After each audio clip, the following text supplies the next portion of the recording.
All right, so today is the release date. Countdown to the Romans ends today. So it is October 7th of 2025. The book is being released today. You still have time if you want to get 20% off the book. So again, the Romans, this is my story of the Roman state that tells why the Roman state is able to survive and evolve in such a significant way for so long. And so we start in the 8th century BC, we go to 1204 AD. We talk about how the Roman state remains Roman, even though the location of its center of government, the nature of its constitution, the religious faith of its people, the language they speak, everything changes about this state, but it remains Roman. And so, what I'm doing in the lead up to this, what I have been doing in the lead up to this, is 10 Roman facts in 10 days that feature elements of the story of the Roman state that I'm particularly excited about. And these relate to things that I saw when I was working on the book, materials that entered into the book, or just really cool stuff that I found as I was doing site visits and investigating the stuff that I wanted to talk about in the book itself. And the 10th fact for the 10th day for the release of the book is something that actually became, in the course of this project, one of the things that I became most fascinated with. This is Roman amphitheaters. So the Colosseum, everybody knows the Colosseum, and it is the largest Roman amphitheater, but it's far from the only Roman amphitheater. So again, it's the most famous landmark in the city of Rome, and this is a wonderful, wonderful, beautiful structure. Obviously, everybody who goes to Rome sees this structure. Colosseum is dedicated in the year 81 AD, and it served as an active site for gladiatorial competitions, staged combat with animals, hunting exhibitions, executions, and even naval battles. And it did this for nearly 500 years.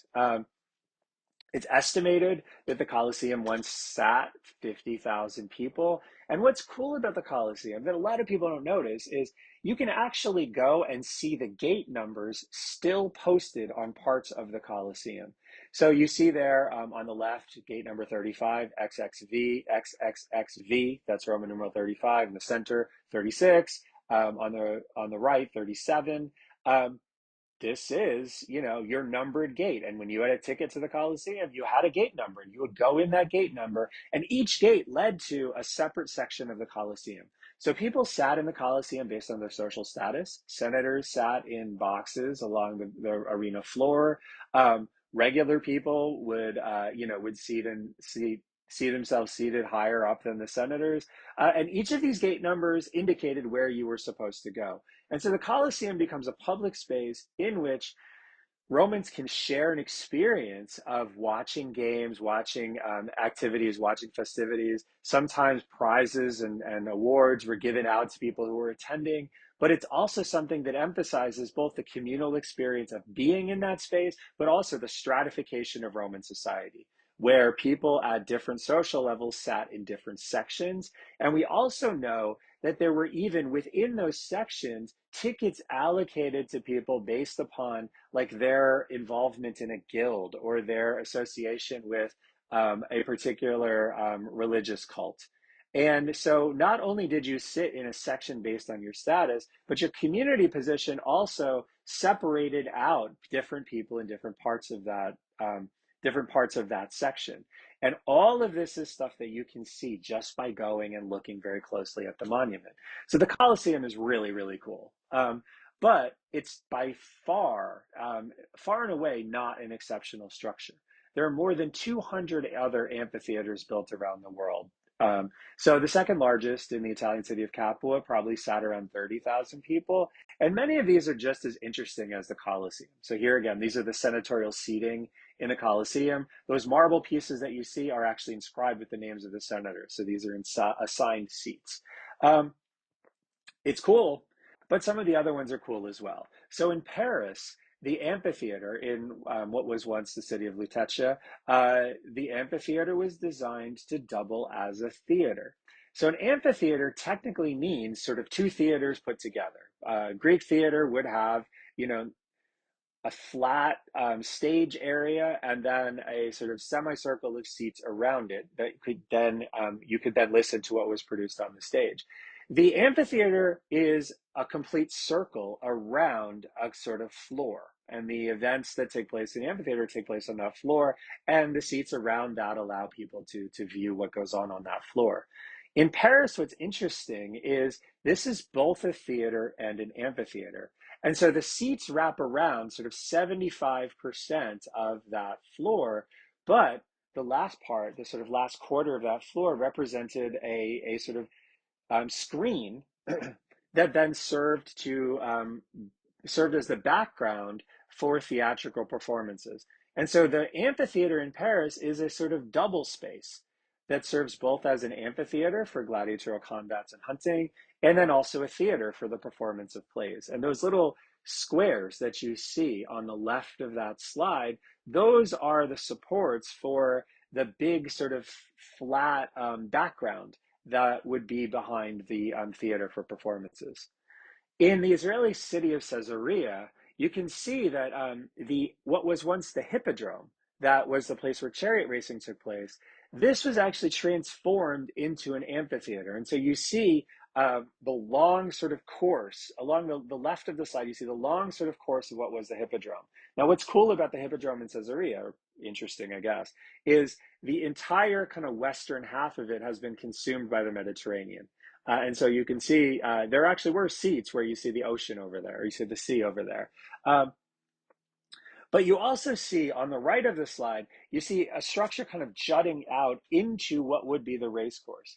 This is a sort of partition that was built out to transform the hippodrome into an amphitheater. So what was once a space for chariot racing becomes instead a space for things like gladiatorial combats and hunts.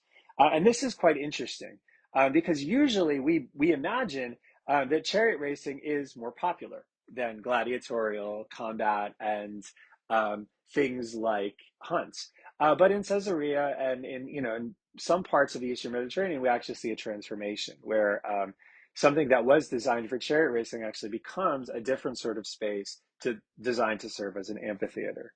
Um, in the French city of Cahors, we have a different but also super fascinating example. So this is a city in which the amphitheater was found while they were digging the foundations of a parking garage.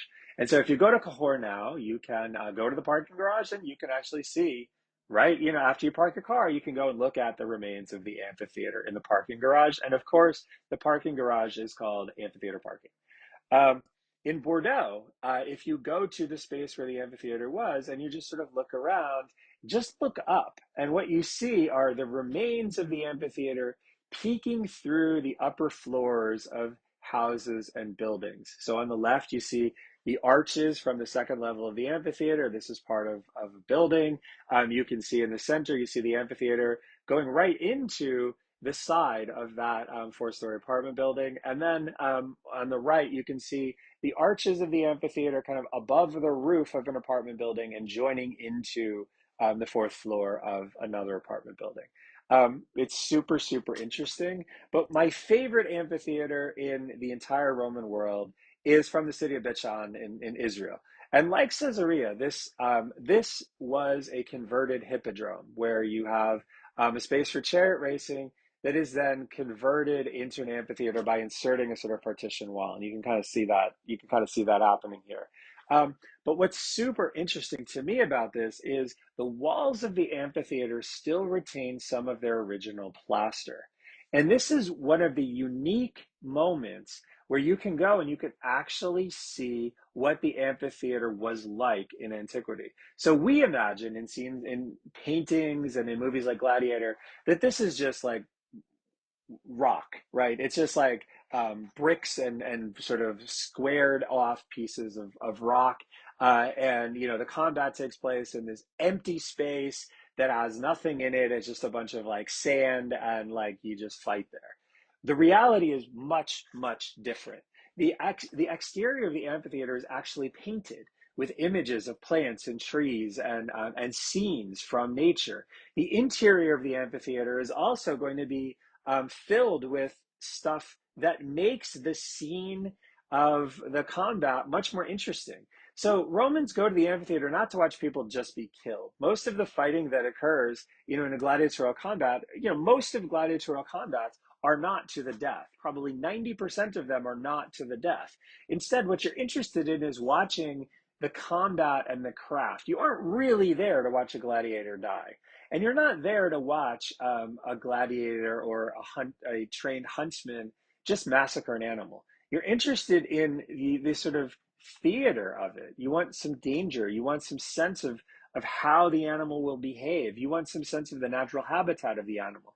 And so this wall of the amphitheater at Bicha'an, the city of Scythopolis in antiquity, this shows you how they would stage these things. The wall is painted and that painting survives, but the entire amphitheater would have also been filled with stuff that builds out the same kind of scene that you see represented on that wall. And so I love this amphitheater both because it shows how dynamic Roman tastes were. The transformation of a hippodrome into an amphitheater is actually really quite interesting. But also, this is a space where you can see for real what a Roman amphitheater would have probably looked like in antiquity. And so there's over 230 Roman amphitheaters that have been discovered across the Mediterranean. But this, I think, is unique in giving you a real perspective on how those amphitheaters would have worked. Okay, well, that's the end of our 10 facts in 10 days. I do hope that you'll take advantage of the discount today and get a copy of the book. I'm really excited about the book, obviously. I hope that you enjoy the book, and I do really, really hope that you'll reach out and let me know what you think about it. We can hopefully continue doing some of these things with some of the material that I found in the book, and I can share with you why it is that I am so excited about this material, and also why I'm so excited about the Romans. So have a good day, have fun, and hopefully enjoy the Romans on your own.